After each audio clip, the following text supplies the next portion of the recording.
U.S. Marshals kicked in the door, came in, semi-automatic, fully automatic, ski mask, bulletproof vest, helicopters, blocked off in Philly, the whole nine. They got us, and that was it.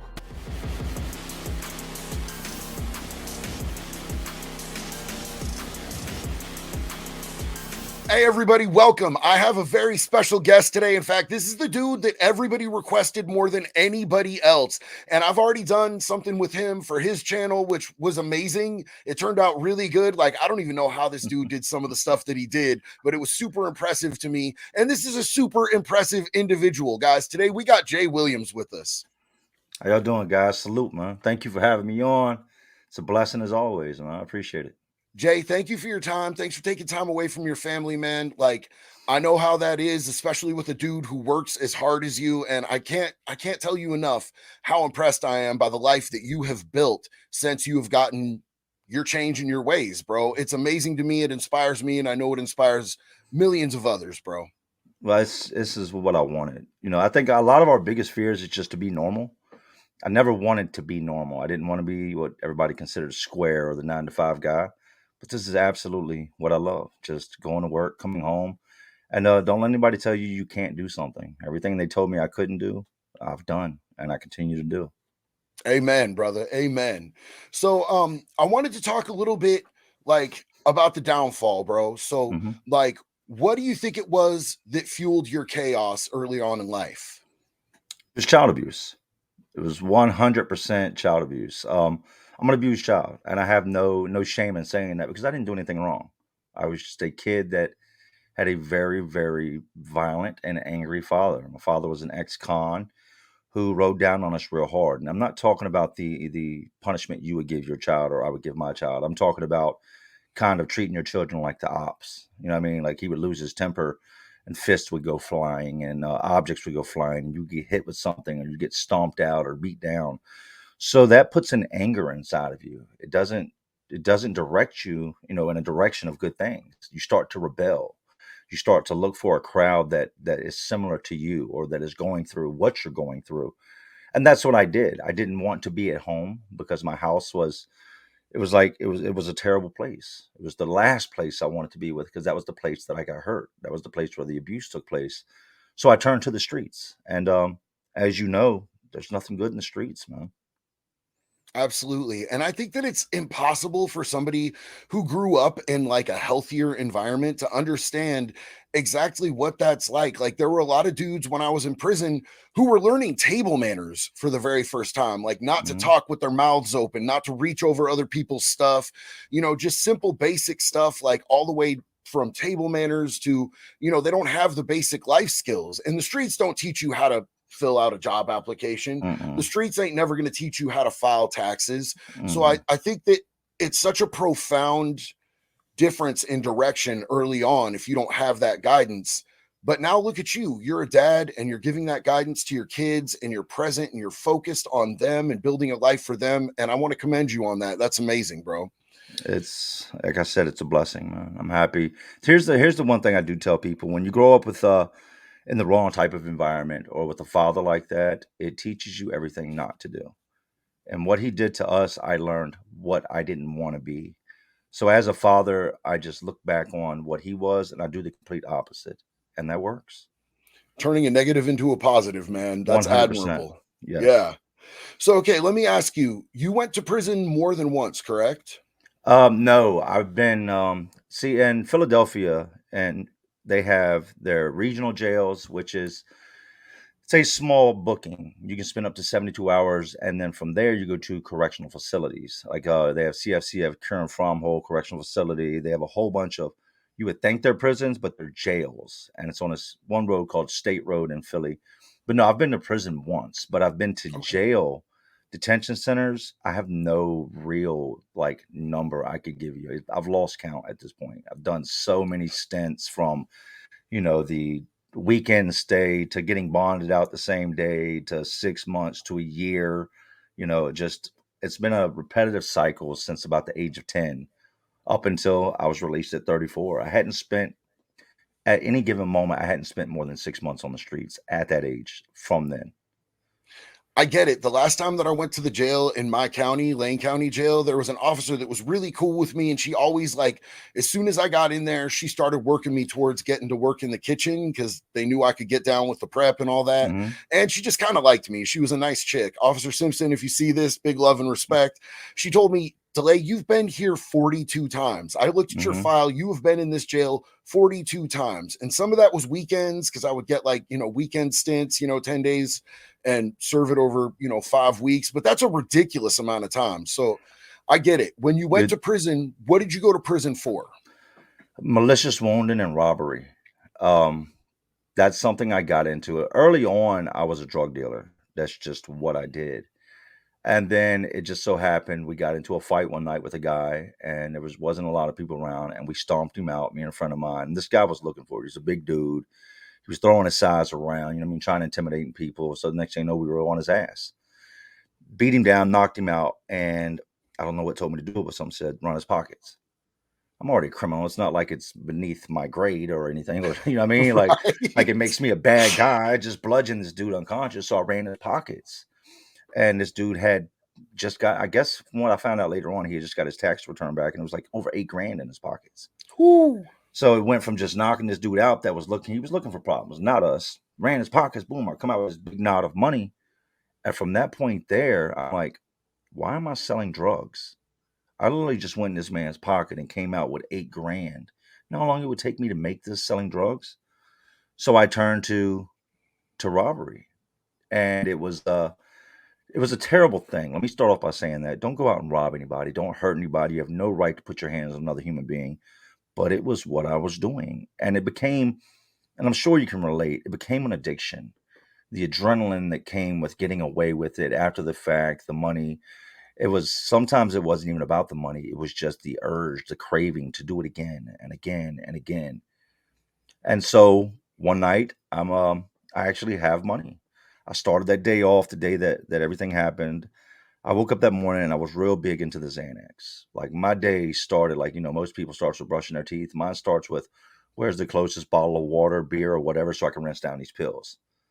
So I woke up that morning and I think I had like 20 blue footballs. I took half of them. My tolerance was crazy. So I started my day off with 10 blue footballs. No lie. Took this little cellophane out my pocket, put the footballs in my hand, swallowed those, grabbed a beer, chugged a beer, and from there I just started drinking. I was always been a heavy alcoholic, and I will be an alcoholic till the day I die, even though I'm in recovery. So I started drinking. The day progresses. By the time noon gets here, I'm drinking Paul Masson. It's noon on like a Tuesday or a Wednesday. Everybody else in the world is at work, and here I am hammered. So my homeboy had just lost his job recently. His baby mom was crazy. She would show up at his job. So there was a conflict of interest there. They fired him. So he wasn't doing shit. So I called him up a little bit that evening. That later that evening it's getting dark. And I'd already made up in my mind. Tonight I'm gonna hit some licks. That's what I used to call it. I'm gonna go hit a lick. And I hit him up and I'm like, what are you doing? And he's like, man, I'm chilling at the house with the kids. I said, all right, never mind. And I'll get back with you. He's like, no, what's up? I said, I'm gonna hit some licks, man. I need a driver. And he's like, I don't know, man. I'm like, hey, look, it's cool, man. I get it. You're with your kids. Look, I'll do my thing. I got somebody. He's like, no. I got this. I got a young boy I want you to meet anyway. So I'm gonna come through. This dude's like, when I say young boy, he's like 18, 19 years old, younger kid. Now we're 24 at the time. So he comes through. Number one, he's in an excursion on 23-inch rims. So it's not a vehicle you see and like you're gonna forget. It's not like we're in a little black Honda. We're in a big green excursion jacked up with 23-inch rims on it. And he's like, what are you trying to do? So I got several different areas that I know I can hit because there's a lot of drug addicts out there. There's drug dealers. There's guaranteed to be money floating in and out. I'm not the guy that robs the old lady at Walmart. I never, robbed a just the average man. I would try to go to high crime areas, and those were my targets. So we hit a couple different licks that night, and then we go to this one place, and we're out there, and we're walking around, and I walk by one guy, and these people out there know me, and I'm so hammered, man, that I'm not even like trying to stay low key. I don't have a mask on. It's about 1 o'clock in the morning. I'm conversating with people out here that are drunk and drinking, and people that are high. It's just one of those type of neighborhoods. It's a big ass trailer park. And so We're walking towards the front, and I see somebody coming in a distance, and it's dark. And as he gets closer, he can't make out me. I can't make out him. It is really, really dark. And there's like a pole where there should have been a street light, but that light's long been shot out just to keep that area dark. And as we get closer, he passes by us. I just call out a random name to get him to kind of pause for a minute. And I said the name again, and he turned and he's like, "Yo, that's not my name." And before he could say anything else, I was on him. I ran up, I grabbed him, I put him in the chicken wing in the dope fiend, and I racked him up. And I told him, "Run your pockets, homeboy. Give it up." You know what I mean? And if you're watching this, man, I'm sorry. I'm not boasting. I'm sorry. I'm just stating the facts. So I told him, "Give it up." Well, there's other people down on another corner, like on the strip, that aren't far away from us, about 60 feet away, 70 feet maybe. And he goes to yell help. Now, my homeboy hits hard. You know, he trained in boxing. He's a street fighter. This dude hits hard. I didn't anticipate hurting anyone that night. You know, like something that happened earlier that night that made me take the gun I had and stash it. I didn't even want any parts of the gun after that. So we didn't have a weapon. So I've got this dude held up, but when he goes to yell, my homeboy hits him. And he hit him so hard that it staggered me backwards as I was holding him. And he tried to yell again, and my homeboy hit him a second time. When he did, he just shattered his whole face. Broke his jaw dropped, teeth came out, eye socket, crushed everything in. The dude went limp. So I dropped him. Boom. When I dropped him, he hits the curb. That does more damage to the opposite side of his face. So I did what I set out to do. I ran his pockets. We left. My homeboy goes home. I get up with this chick and we're driving around. Well, I told you people had seen me out there that night. So people, once the cops responded to this unconscious body laying out in the street, with his pockets turned inside out, it didn't take long before people started putting two and two together of who was out there that night. My name comes up. One way or another, my phone number comes up. They somehow get in touch with my mother and they call my mom and they tell her this is robbery homicide. We're looking for your son. And my mom's exact words were they said he's a suspect in a robbery tonight. The guy's in really bad condition. We don't know if he's going to make it or not. My mom's exact words were, doesn't surprise me. So now they're looking for me. They call my phone. Don't know how they got my number, but they call my phone and he's like, "Hey, this is Detective such and such, robbery homicide. I'm looking for such and such." I said, "Yes, it's him. What's going on?" And I was kind of thrown off, but I'm super trash. Don't forget that. I remember this now, but at the time, it took me years to actually remember all these small details because I was pretty much blacked out. You know, the 20 Zans throughout the day, they were gone. I ended up getting more. I finished off that bottle of liquor, several cases of beer, several bottles of liquor. Like I was inebriated. I was just a stumbling, bumbling monster at this point. So he calls my phone and he says, "Where are you?" And I said, "Why? What'd I do?" And he's like, "You're a suspect in a robbery tonight that could possibly turn into a homicide if this dude doesn't make it." I said, "Well, you've got me mixed up, man. I'm not even in town." He's like, "Really? Where are you?" I said, "I'm at the beach." He's like, "Well, if you're at the beach, then you're staying in a room, right?" And I said, I should have said no, but I was just my first instinct. He led me right into it. I said, "Yeah, I'm staying in a room." He's like, "Well, easy peasy. Go down to the front desk or call me from the hotel phone, and that puts you 2 hours away from my crime scene. You couldn't possibly be my suspect, right?" I said, "Yeah, no problem." He's like, "All right, call me back. I'll be waiting on you. I'm hoping to hear from you so that I know I can clear you." And I've got the wrong guy. I hung up the phone and I looked at the girl and I said, "We got to go." And she was like, "What?" I was like, "That's robbery homicide." And she's like, "Where do you want to go?" I said, "Head to Philly." So I called my homeboy up. I said, "Robbery homicide's after us." He's like, "What's that?" And I kind of told him. They didn't give me no details as to what they were investigating, and so much had transpired that day that I didn't know what they were investigating because that wasn't the only person that fell victim to my madness that day. So we go and we have this girl drive and we head to Philadelphia. And we would be in Philadelphia a total of 5 days before the US Marshals kicked in the door, came in, semi automatic, fully automatic, ski mask, bulletproof vest, helicopters, the blocks blocked off in Philly, the whole nine. They got us, and that was it. Okay, so real quick, I just want to note for anybody at home, like Xanax, one of the common traits with Xanax, especially if you mix alcohol, is not knowing what you're doing, not remembering later what you're Mm-mm. doing. Like I had a Mm-hmm. cellie in prison and I asked him, like, "Yo, so why are you here?" And he said, "Well, I don't remember any of it, but we could go over my police report. He took a bunch of Xanax and he freaked out, made a huge public scene, called 911, told 911 to get the cops to quit following him. He thought there was a helicopter after him. He ended up holding somebody hostage because he thought the police were after him before the police were even after him. Like he didn't know what was going on. So, to be able to do things and operate in extreme ways and not even know what happened afterwards with Xanax is really a common thing. Let me ask you, Jay, what were your thoughts when they kicked that door? When they came for you, when the marshals walked up on you, what were your thoughts right then at that moment? Um, Here's the thing, man. It wasn't like that was the only crime I had committed. We had done stuff in Philadelphia also. I'd done time. I'd done several bids in Philly, like throughout the year, starting in 1999 when I caught my very first robbery case. That was in Philadelphia. I did 11 and a half to 23 months on that. That was a robbery, malicious wounding that took place in Philly. When they hit the door, I had so many things going through my mind on what it could be. We were selling PCP, boat wet. So I didn't know if they were raiding us for that. A bunch of fights and some robberies had taken place in Philly. I didn't know if they were raiding us for that. But I woke up that morning. I sat up on the couch. The gun was tucked underneath the cushion beside me. I had a Ruger P90 tucked in the cushion beside me. So I sit up, I go to the fridge, I get my 40. I was drinking this Colt 45 double malt, very disgusting malt liquor. I get that. I had half of a breakfast hoagie that I had from the day before. I microwave that. I sit down on the couch in my boxers and a wife beater. I'm eating this sandwich, drinking this 40, smoking this blunt.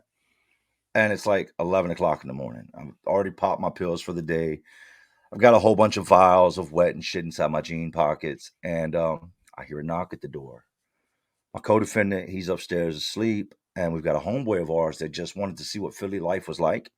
So he jumped on an Amtrak and we're on the run. So he just comes up there and hang out with us.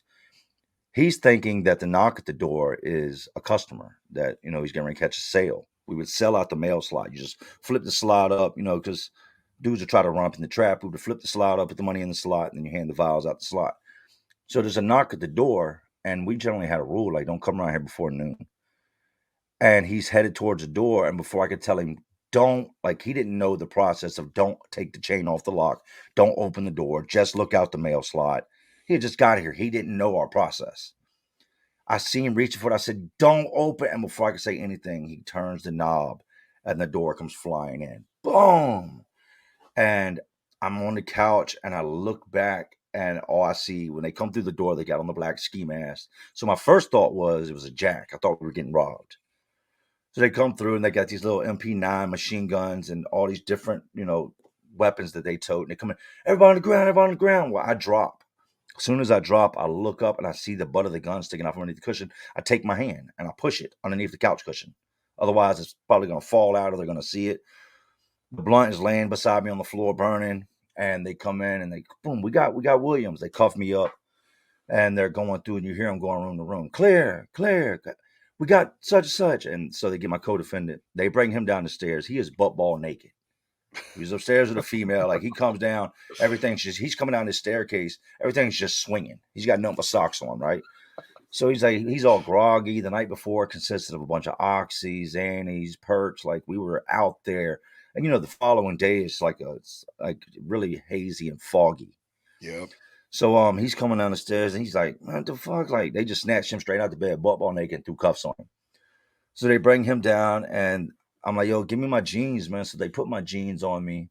I had a pair of Timberlands. I stepped into my Timbs, and they've got me cuffed, and they've got me standing outside the apartment. And we lived off of Greenway in Philly. We actually lived in an alleyway. You had to go down an alleyway, and at the end of the alleyway was our apartment. It was the creepiest shit. Like to go down an alleyway with syringes all over the ground, and then you come to the end of it, and there's an apartment in this alleyway. So they've got me standing outside and I'm looking around, man. Like whenever the U.S. Marshals get involved, they deal with the local police also. So they got in touch with the Philadelphia Police Department and let them know that they were coming in, that they had two active fugitives in the area. So I'm looking down the block and I see they got the block blocked off down here. I look down there and they've got the block blocked off down there. Now this is a very active city. Philly is the city that it's just always something going on. There's always people outside. I remember standing there looking in both directions, and I seen people looking out their windows, but there were no people outside. Well, I've got vials. I mean, vials and vials and vials of PCP in my pocket. I'm not trying to catch. I already know I'm going to prison, but I'm not trying to catch a dope charge on top of it, right? So I tell the cop, he was a cool cop, man. I said, look, I gotta piss, man. I know y'all gonna put me in the paddy wagon. I don't know where I'm about to go. I'm guessing I'm going to the F. I gotta piss. He was like, well, piss then. I said, what are you gonna hold it? Like, unzip me then and hold it then so I can pee. He's like, what? I said, just I'm not going anywhere, man. Y'all have got me. Like, I just gotta pee. Uncuff me. So he uncuffs me and takes the one hand off the cuff. And I reach around in my pocket like I'm peeing and I start throwing these vials through this fence. And there's this big ass pit bull, like red nosed pit bull on the other side of the fence. And I hope the dog's okay, but he's one of them dogs that I guess they didn't feed enough because as I'm throwing these bitches on the ground, he's just licking them up like they're Scooby snacks, like just licking this shit straight off the ground. And this dog would always bark, like he was super vicious. So the cop realizes what I'm doing, grabs me, boom, throws me against the wall. By now I've gotten everything off me, right? And the dogs roar, roar, roar, all up at the fence now, snapping. They cuff me, they take me, they book me, and it wouldn't be long after that they fly me back here, and that was it. Okay.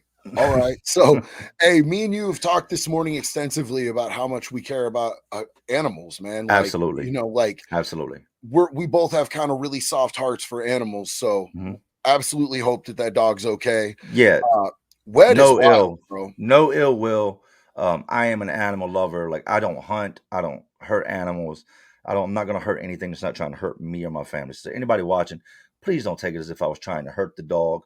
I was a young dumb criminal who was trying to get something off of me, and that's just what it was. I was definitely 100% never hurt an animal. Yeah. And wet, man, that stuff's wild, bro. I've I got some did that. crazy stories and stuff I did on boat. Crazy, Yeah, crazy stories. I did that a couple times and whew, man. So No. let me ask you this. How long did they give you in prison? So I go to trial. My lawyer comes back initially, and their first offer was 27 years. Well, I'm not pleading. I don't plead. You know what I mean? I'll take my chances. So I said, that's not a plea bargain. That's a life sentence. 27 years. He's like, Jay, this is your second conviction. This will be your second robbery conviction, your second malicious wounding conviction. You got a ton of felonious assaults. Your record just depicts violence. And I was a damaged person that had all this rage inside of me that I just didn't. When I drank, I couldn't contain it. So I told him no, definitely not. I'm not taking 27 years. Are you crazy? You said that like you said days. You know what I mean? Like you just said, you said years, right? So he's like, all right, all right. So he goes. A couple of weeks back, he comes back. All right, man. Prosecutor said 17 years, man, is the best they can do. I said, what part of not guilty are you not getting? I'm not looking to plea. Like I didn't. My lawyer knows. I let him know what's up. I believe, the lawyer's got to, even if he knows what I did, he still got to play like I didn't do it. So I said, absolutely not. So we go to trial and they find me guilty and we come back for sentencing. And I'm not going to lie to you. When they sentenced me and they started throwing the numbers, it was like I stepped outside of my body. It was like I was in the crowd watching me get sentenced. I didn't feel like I was present. It just everything started to sound like Charlie Brown. Like everything was like a million miles away. It was like womp womp womp womp. Because I heard 20, 20. And then after that, like my mind just focused on the fact that I just heard the number 20 twice. And I kind of blacked out everything after that. But it ended up being 20 years for the malicious wounding with 20 suspended, 20 years for robbery with 10 suspended, 10 to serve. I still didn't even know how much time I had when they took me out of the courtroom into the back. I was just sitting there on the bench and I'm like looking razzle and dazzle, and dudes are like, "You all right?" And I'm like, "I don't know, man. Like something bad just happened." And they're like, "How much time did you get?" I'm like, "I don't know." Like because he talked after he gave me the time. And my lawyer comes back and he calls my name and I go up to the bars and he's like, "You did good." And I'm like, "How much time did I get?" He's like, "Well, they gave you 40." And I'm like, "The fuck, 40?" And he's like, "Listen, it's okay." Now I start snapping. I'm like, "40? What do you mean it's okay? I'm 24 years old. What do you mean it's okay?" And he's like, "Hold on. They suspended 20 and then they suspended 10. So you have 10 to serve." You know what's crazy is when you get a 10-year sentence and you're like, "Oh shit, I'm good, man." That was actually my mindset was like, I was facing so much time that when they came back with the verdict of 10 years, I was okay with that. But it would take many, many years after being incarcerated before it set in that I have a decade to do. You know, it didn't hit me that day. It would be many, I'm talking 5, 6 years down the line of one morning me waking up the cell and brushing my teeth and looking at my cellie with his funky ass laying on the top bunk before I realized I'm here for 10 years, man, and this is just what it is. So was it a day for day sentence? Did you have good time, earned time? I lost most of that right out the gate. Coming into the prison, I was young, I was wild. Prisons over here in Virginia, Virginia DOC is predominantly black. So being a white dude, you're the underdog right out the gate. I'm not gonna say it's racism aimed, but it's definitely if you're a white dude, you're looked at as soft. So Mhm. you've really got to put on, and whether you want to get in trouble, whether you want to fight or not, it's really not in your hands. Like you're either going to get down when it's time to get down, or you're just going to be a punk that gets his stuff taken from him. Well, I had been doing time. This 10 years was not the first time I'd been incarcerated. It wasn't the first nice size stretch I'd done. It was the longest stretch I'd been given, but it wasn't like this was new to me. I'd fought in cells before. I'd done this and that, but I wilded out in the beginning. I really did, man. I came in and I just felt like my life was over. I wasn't thinking forward to, all right, one day I'm going to get out. One day I'm going to go on to be a dad again and I'm going to do what's right. I just had the mindset of, you're not going to fuck with me. You're not going to take anything from me. If you disrespect me, I'm going to split your shit wide open and we're going to keep it moving. So I lost my good time. I didn't start gaining good time until I was about 8 years in. You know what I mean? And when you lose it, it's gone. It's Mhm. gone. But after about my 8th year, I was like 8 years into my sentence when it really clicked in my head. Like, it's almost, I mean, I kid you not, I vividly, like very vividly remember the day that life made sense to me, finally. And I stopped doing the things I was doing, stopped running with certain people. I cut a lot of dudes off. I started humbling myself rather than lashing out anytime somebody bumped into me or said something. I would, all right, you got that, man. You know what I mean? Like I learned to humble myself. So also caught a drug case while incarcerated. I got caught having stuff brung into the prison, 2 8 balls of crack cocaine. I was going to be this hustler. I was trying to, my way of justifying it was I was helping take care of my son, which I did. You know, what I mean, every single year, his grandmother will attest to this. Every single year from prison, I sent home money for school clothes. Every single year from prison, I sent home money for a new jacket, new shoes. So I was hustling while I was in there, but I got caught. They ended up giving me 5 on that, suspended for an additional year. So after everything was done, I ended up maxing out with 10 years, 4 months, 21 days. Okay, so that inside charge for Mhm, contraband for drugs, that mhm. didn't trigger your suspended sentence for the other 30 though. So No. that's Mm-mm. a bless. Well, it was a different county. You know what I Okay, mean? You know, yeah. with prisons, they ship you prisons are put out in the middle of nowhere to, like, keep out of Mhm. the public's eye, and also if you escape, it's gonna take you a long time to get to, like, civilization. You know why they put prisons where they do? To, like, isolate us. So, that didn't my probation starts at the moment that you go to people think it starts when you get out. No, you get issued a probation officer when you get out, but your probation starts at the moment of incarceration or at the moment that you're sentenced. Mhm. Had it been relayed back to the judge of the county in the county that I got in trouble with, oh, he would have took some of that 30-year sentence and hit me with it. For sure. It was a whole different county. It was almost 2 hours away from where my crime was committed. So they kept it local. At first, I didn't think anything was going to happen. I sat in the hole a year on that charge, 362 days, 3 days shy of a year. I sat in the hole while all that was playing out, and I eventually went to court. Didn't plea. Like I said, I'm not pleading. Y'all didn't catch me with anything. You didn't catch my visitor. You caught my cellmate on the phone talking to his girlfriend. On the phone, he gave my baby mother's name, her number, all the directions on what she was supposed to do. This dude was a high ranking blood. This was my cellmate, who I told when I brought him on board, do not get on that phone and try to talk in code. Do not do it.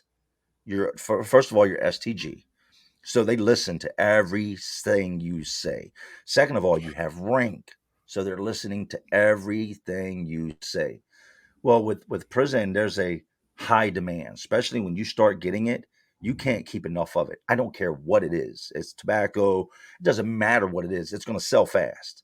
Hmm. Well, with something like crack cocaine, that shit was like dudes were like the crackheads came out fast. Like what? And in a matter of 20 minutes, both those eight balls would be cut up and they're gone.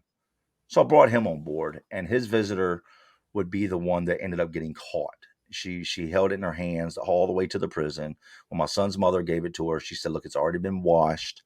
Go ahead and get it up in there." You know what I mean? Well, the girl just kind of handled it in her hands. This girl smoking blunts in the car on the way to the prison. My baby mom was like, "What are you doing? Like, you don't want a scent on you of anything." They have dogs up there at times. Well, they knew they were coming in. They heard his phone conversation. They were waiting for my visitors to show up. She comes in already smelling like weed, so the dog's going to hit on her. Not to Hmm. mention, she kept the stuff that was tied up in the balloons and in the condom in her hand the entire time. So now her hand has a scent of cocaine. The dog hit on her, sat down, did not hit on my son's mother, but they knew who she was. They heard through the phone conversation that she would be carrying also. My son's mother made it into the institution. This girl started spilling the beans right there in the intake in the beginning in the front room where the visitors come in. They told her the dog hit on you, so we know what you're doing. She's like, no, I've got gas. They're like, you've got gas. She's like, I've got gas. This is what she told them. They're like, well, the bathroom's right there. Go use the bathroom. It's not proper to stand in line in a visitation room and fart on people. Go use the bathroom.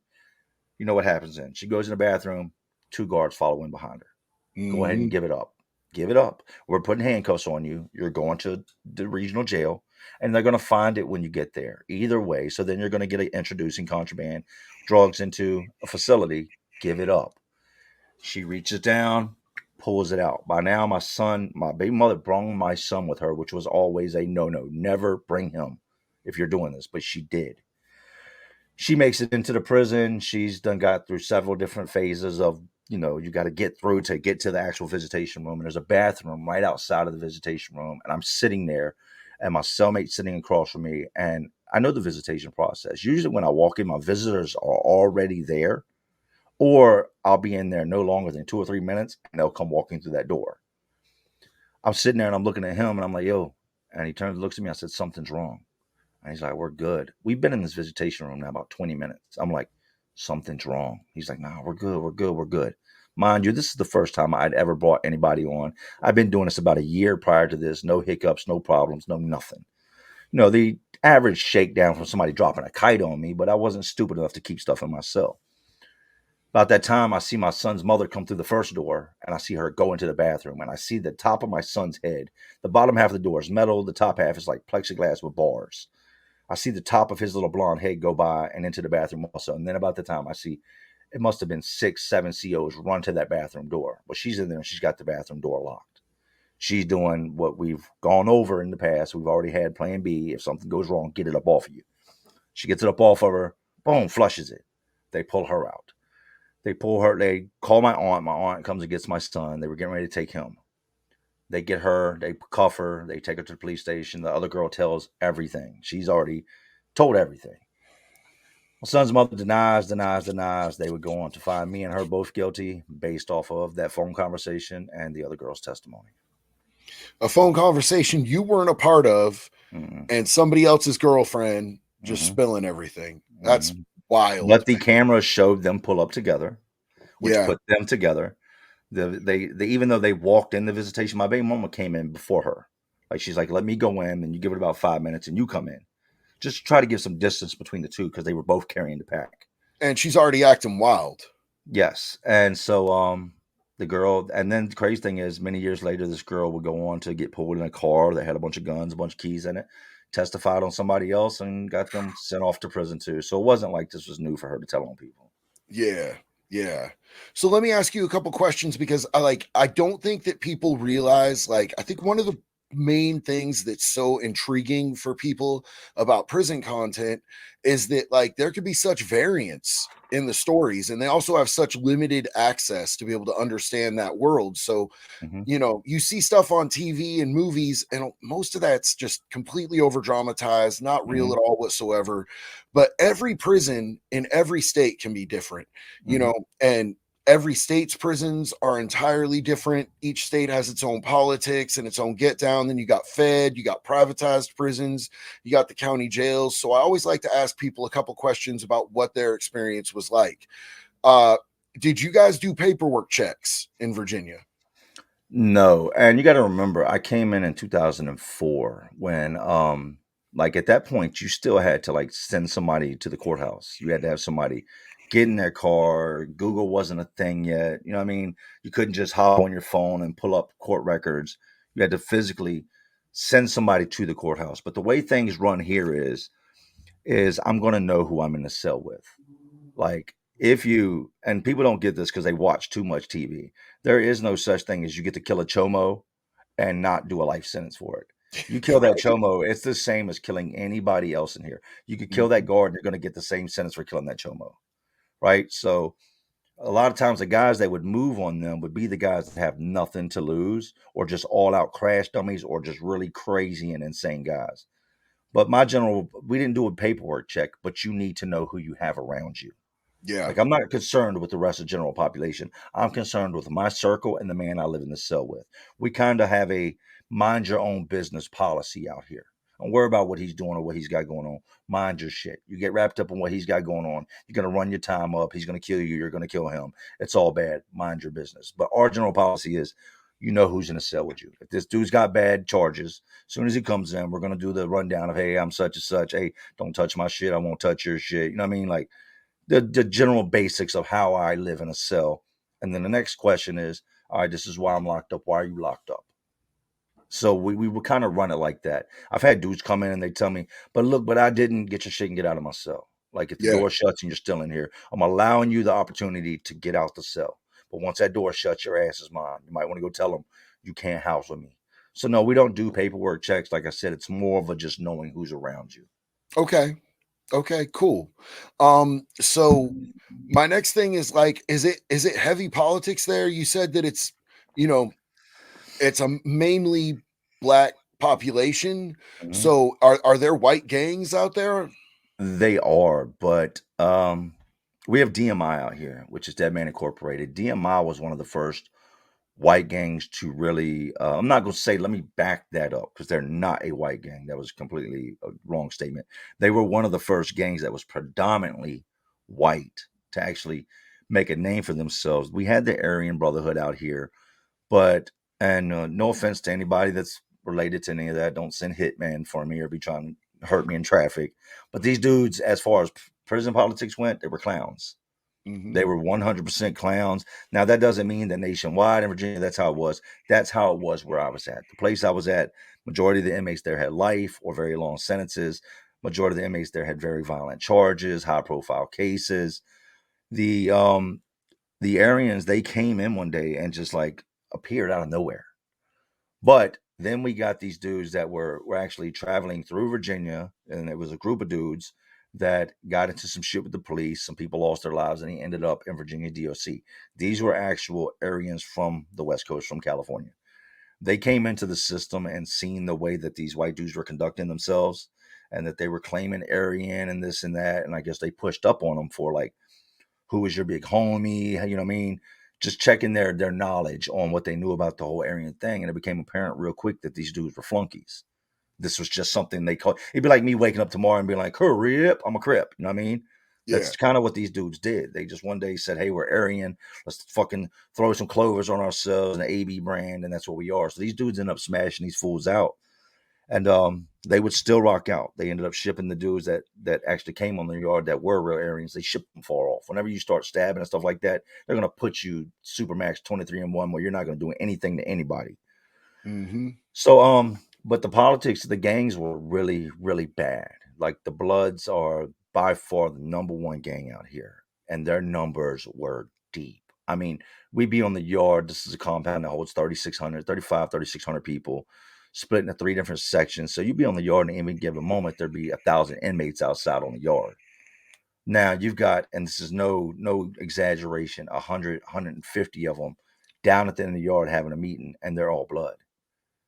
So the politics were more or less, if you weren't gang related, great. You know what I mean? Do not, I not tell people this. If you are gang related, that's what it is. That's what you chose. But for me, I never got down. I saw it for what it was. I'd been doing time way before this, and it always appeared to me that the guys that were in the gangs had the most problems. Like they were Hmm. the ones that were getting sent on missions and running their time up, and then they had to live by these certain set of rules that I don't have to live by. And then if they didn't do, they broke one of their gang's laws. Then the next thing you know, their same brothers are in the cell stomping them or stabbing them or hurting them. So on being an outsider looking in, I'm like, yeah, I don't think I want a gangbang. Like I kind of like having to answer to DOC's rules, but not other men's. So that was pretty much, as long as you would hold your own, stand up for yourself, you didn't have a lot to worry about. But once you get mixed in with the gangs, that's when the politics come into play. Now we've got the general prison rules, like any prison. Every prison's got their set of unwritten rules. Like you don't look in a man's cell, you know what I mean? Just the basics. But as Hmm. far as politics go, we're not real big on politics. Don't talk to the police. The no snitching, just the basics. But we don't politic like the West Coast does. There's not going to be no. We get up in the morning, everybody goes out and does burpees. There's not, you know what I mean? There's not going to be no Yeah. like being a white guy.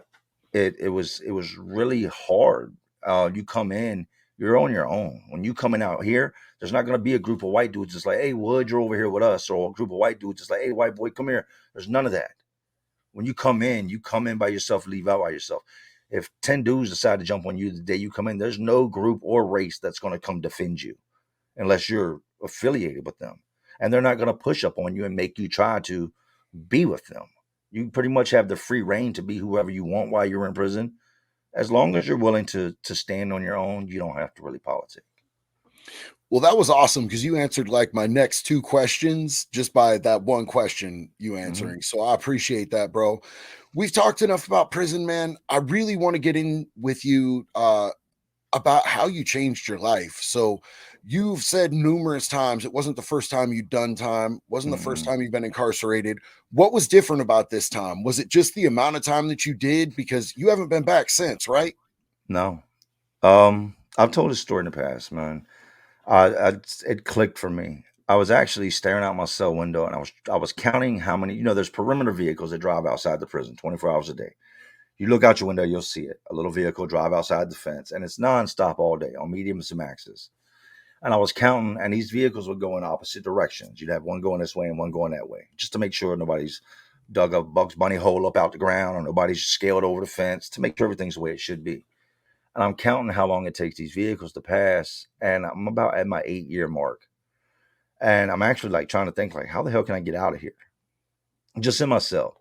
And I looked off in the distance and I saw these deer standing in the woods. And that was as crazy as it sounds, seeing those deer stand there and just eat and just graze and just walk off into the woods as they wanted to, it did something. It made me realize that I don't have the same freedom a wild animal, that I am the animal that's in the cage. Like they're out there able to do what they do, and here I am. So I sat looking at them, and I mean, I remember it really clear. And I'm like looking through this thick glass and these bars out this window of my cell, and I just kind of put my head down, and I went into this zone of just thinking about everything that had taken place over the last 8 years. I started to feel really bad for everything that I had ever done. I started to think about the people I'd hurt in life, the people I'd lost, the choices I'd made. And the following morning, a dude I used to get in a lot of trouble with came to the cell. I was like, "What's up, man? You ready to get up and go outside?" I said, "Yo, I'm not really feeling that today, man. Holler at me later." And he's like, "Fuck." I kind of made my mind up that I was going to start cutting people off. Like to change my life, first thing I've got to do is change my surroundings, my crowd. So I got to the next place. They right after this, man. The guy, he's a New Life of Woody. He's a prison creator, content creator on YouTube. He's my old cellmate. What's up, Woody? Woody was my cellmate at the time. I ended up getting shipped, and the next place I go to is behavioral modification. They shipped me there. They overrode my level. I never should have been at a level 2. My points required me to always stay a level 3 or 4. I'm a violent offender. There's no possible way I can never go to a 2. Well, they know that I'm a career criminal. My points are insane. My jacket's insane. They wanted to get me somewhere to do some type of behavioral modification to try to keep me out of prison. This place is also a therapeutic community where you had a lot of guys that were struggling with addiction. If you would have asked me if I was an addict at the time, I would have told you no. because I didn't realize that I was an addict. I didn't realize that the drinking and the pills were always right at the center of me getting in trouble. They were always right there, you know what I mean? And that I had to have them. So I start thinking I'm coming up on my release date. I've been doing these programs. I've gotten up and I've spoken in front of a bunch of the other inmates, which they took really well to. And I started to hate the life I live. I started to hate my old self. I hate it anytime I hear people glorifying the street life because you're an idiot. You're locked up in here with me and you're laughing about this shit like it's cool. And I think to truly change, you've got to hate whatever it was that was holding you back. And that's what I did. I started to hate it. Like I started to just hate everything about that macho gangster street mentality. I wanted no part of it. I wanted to come home, put my work boots on, hug my son, kiss my wife, go to work, mow the lawn, trim the hedges. I didn't want to be the guy with the pistol no more. I'm tired of this, man. My life, I'm halfway through my life and I'm in prison. So I get out and I made a promise to my son before I came home. I went in, he was 2. He was 12 when I got out. I told him he didn't remember me ever being a free man. He had no memories of us being a father and son together on the streets, and I wasn't a father. I can't claim that. I was a street guy that had a kid. So I told him, I said, I promise you that when I get out, I'll never leave you again. And he's been let down his whole life. So he didn't believe me, and he had every right not to believe me. Upon my release, I hugged him, I kissed him. I'm crying. I hadn't shed tears in God knows how many years. And I looked at him in his face and I said, listen to me. And he's crying. He's this 12-year-old kid who's never had a dad. He raises his head and looks at me. And I said, listen to me. I love you. And I'm sorry I left you. It was selfish. I shouldn't have done that. You didn't do anything wrong. You're a great kid. I said, I can't take back what I've done. I can't give you back the years that you didn't have a dad. But I can promise you this. I will never fucking leave you again. You understand me?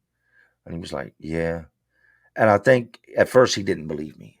At first he's like, yeah, he's going to go back to prison. It's what he always does, right? Um, I made my life about him. I made my life about the people that mattered. When I came from prison this time, rather than running back to the people that didn't give a shit about me, rather than running back to the streets, I ran towards my family. I ran towards the ones that truly loved me and had my best interest at heart. I changed my entire circle, my surroundings. I didn't go back to the hood. I didn't return to drug dealing. I didn't go back to, the dudes that I knew my whole life. I let them all go. And I changed everything, man. It was a choice I made. I can do this or I can do that. The next time I go in, if there was to be a next time, I'm a career criminal with so many points that they would never release me again. But that promise to my son meant everything.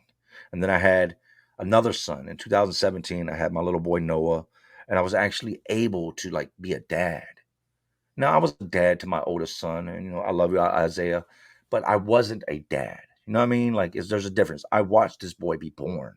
I watched him pop out the coochie. Hey, here I am. You know what I mean? Was there. Um, was there for his first steps. Was there for his first word. Was there on the nights he couldn't sleep. Was there on the nights that he cried. Changed hundreds and thousands of diapers. I was actually a real dad. And in doing that and becoming this father figure, this mentor, this provider, this man of the household, I can't be out here risking it. Because if something was to happen to me, they're going to lose everything. They believe in me. They trust in me to keep them safe and do what's right and make the right calls out here in the world. And that's what I've been doing all along. And I got out, changed everything. People, places, things, and I made my life about the ones that matter. I'm not gonna lie, man. Like you teared me up a little bit when you were talking about your relationship with your son and being in prison and not being a dad to him. Like the first time that my kid got to come see me, my son was in a prison visiting room, and I didn't want him coming to a maximum security prison. I was in maximums for the first huge part of my set. Finally Mhm. got to a minimum. First time he walked into a minimum, visiting room to visit me, I saw his eyes scan the room, looking for his Mhm. dad. He looked right at me and then kept scanning because he didn't even recognize me, dude. Mhm. And so I get that, man. And I love what you're doing now. I love the way that your life is built and based around being a provider. We had talked earlier Mhm. about how, you know, boys do what they want to do, men do what needs to be done. That's right. And you are a shining example of that today. Let me ask you this, man. What are your goals for your future? Because you're killing life right now. Do you have goals set ahead of you that you want to keep progressing and changing Mhm. with? I want to bring more people on board. I had a lot of talks with counselors to find out the deeper root, to get to the bottom of why I was the way I was. I have no shame in like saying that I was a violent person. It's the truth. There are a lot of people that are watching this that have a rage inside of them that they don't understand why is there. So, in doing all the counseling, I got to the bottom of the underlying issues. Why I was so mad, why I blamed the world for what I went through, and um, so I always look back at the counselors that helped me and what I really want to do more than anything. And I do it with my channel. I do it in day to day life is I want to help others. That to me is the win-win. If I can change, I am a guy that, came out of prison at 34 years old, man, had given most of his life to incarceration. If I can change, it can be done. You just have to want it, and that's what I want to do moving forward. I want to interact with more people. I want to grow larger on social media, grow my channel larger, branch out, bring other guys on that are looking to do the same, and then really give back. Like out here in Virginia, I deal with a lot of nonprofits, you know, just different organizations out here that give back to the community. And I go blend in with them and I let them know that things can be better. Just because you see these things going on in your neighborhood doesn't mean that you've got to do it. You know what I mean? Just because there's dudes hustling on the corner down there doesn't mean that that's got to be your occupation. So moving forward in the future, I want to continue progressing in what I'm doing, but I want to level up. I want to go into the podcasting. I want to continue to reach out to more guys like yourself. I want to share my story, mentor. I think each and every one of us have a story that is it's set straight for us, but it can also be shared to help someone else. Like with my years of alcohol abuse, you couldn't tell me that my alcohol was a problem until I really stopped and looked at it from the outside looking in and realized that it was a problem. So there's somebody out there, and I get the messages all the time on how the things I say change people's lives. You help me see this differently. You help me stop doing this. I want to continue to help others, JD. I think in doing that, that is the ultimate win. It's absolutely the ultimate win. And here's the thing, like this is the epiphany that I came to at the point when I finally like sobered up and I got clarity and I started to see the changes that recovery was giving me in my life was that the only way that the I was looking to make sense of all of the years that I lost, all the chaos, you know what I'm saying, all the damage that I did to myself, to my loved ones, to my community. The only way that I can make any of that hold value is if I use that story, use the voice that it gave me to help others not take that same path or find their exit. So, Mhm. in that vein, what would you say to people who are out there who are lost and they're in the darkness and they just don't see a way out? What would your message to them be? Stop. Stop. Stop. Stop playing the victim role. Stop saying I can't. Stop saying I won't. Stop saying they won't. Go make it happen. If you have to get a job at the 7-Eleven and sleep in the bush beside it each night before you get up and go back and do it again, do it. But you have to start somewhere, but you've got to stop. You can't play victim. I thought that I had to sell drugs because I was convicted felon and it was the quickest way to make money. I thought I had to do this and I made all these excuses for why I did the things I did. Stop. Change your life now. Grow up. Grow up. And I had I applied myself at 18 years old the way that I do today, who knows where I would be in life. But it all starts with stopping. Stop what you're doing. Step back, take a look at your life, look around you at all the beautiful things taking place, and understand that that can be your life. That can be your life if you want it to be. You can get with this or you can get with that.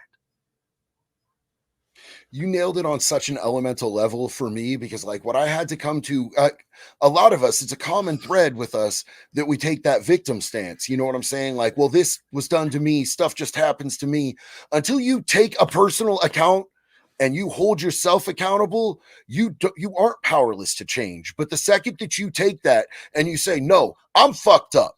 It's Mhm, on me and I have the power to change it because I'm mhm. the one who's in the wrong."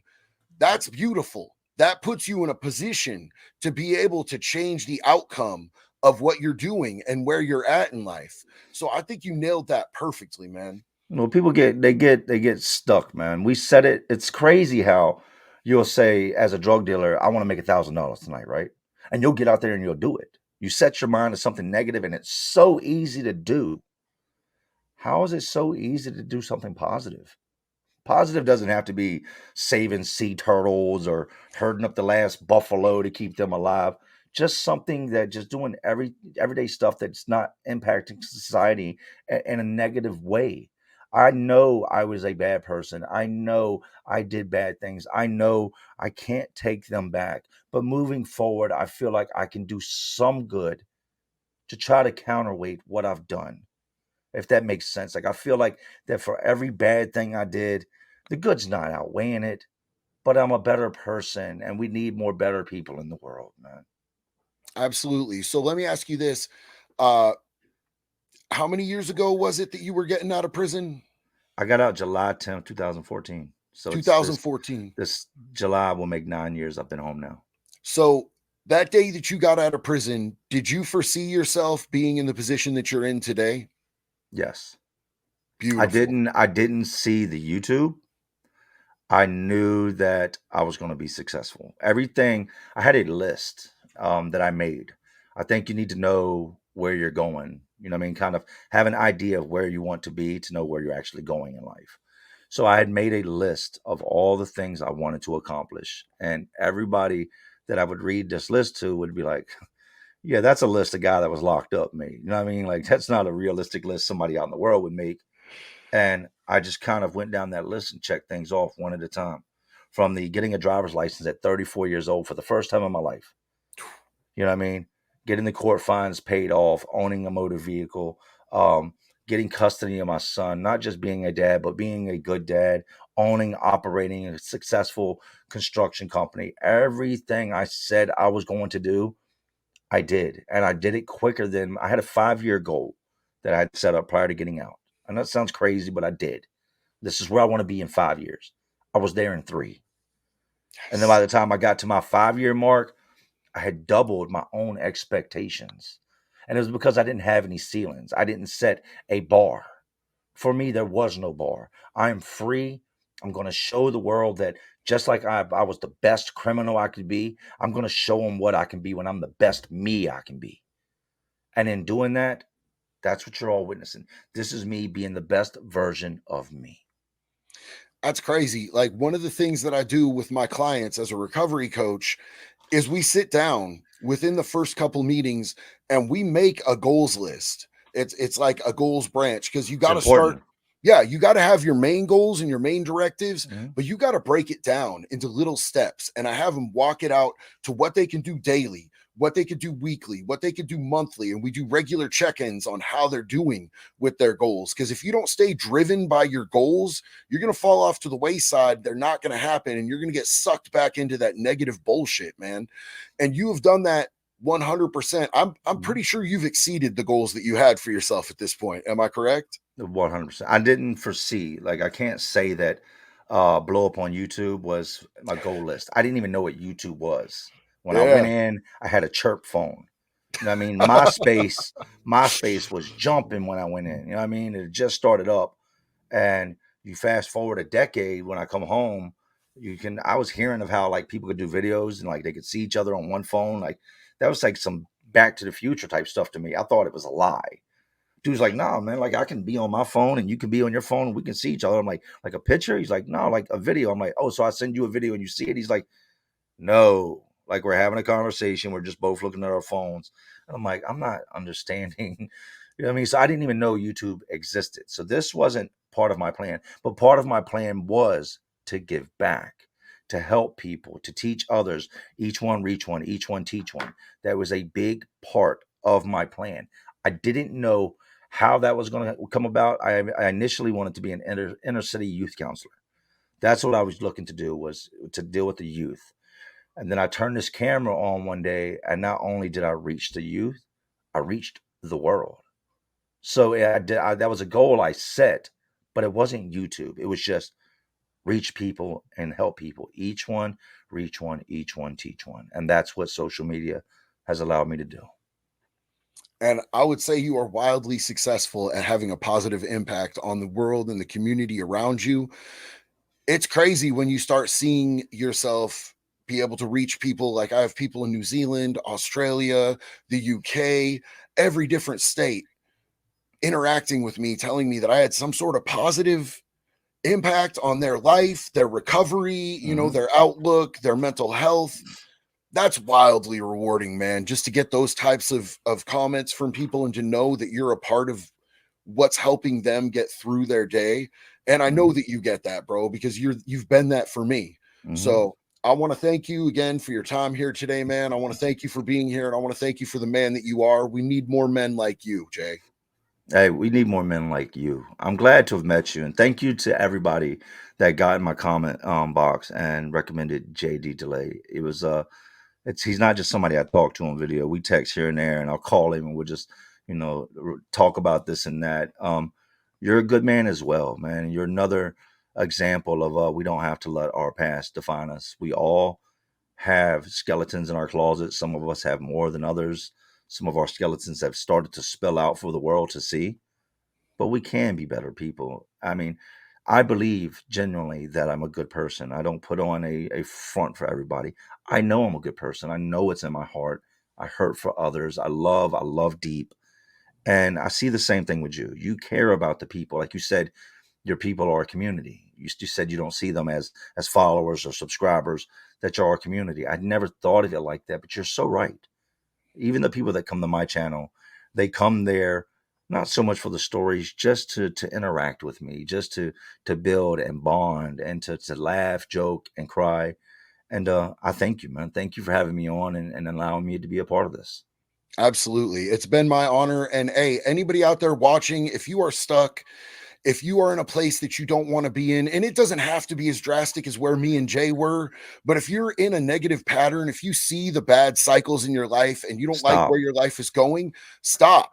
Trust me, if me and Jay could do it, you can do it. One Mhm. love, y'all. Be good or be good at it. I'll see you next time. Salute.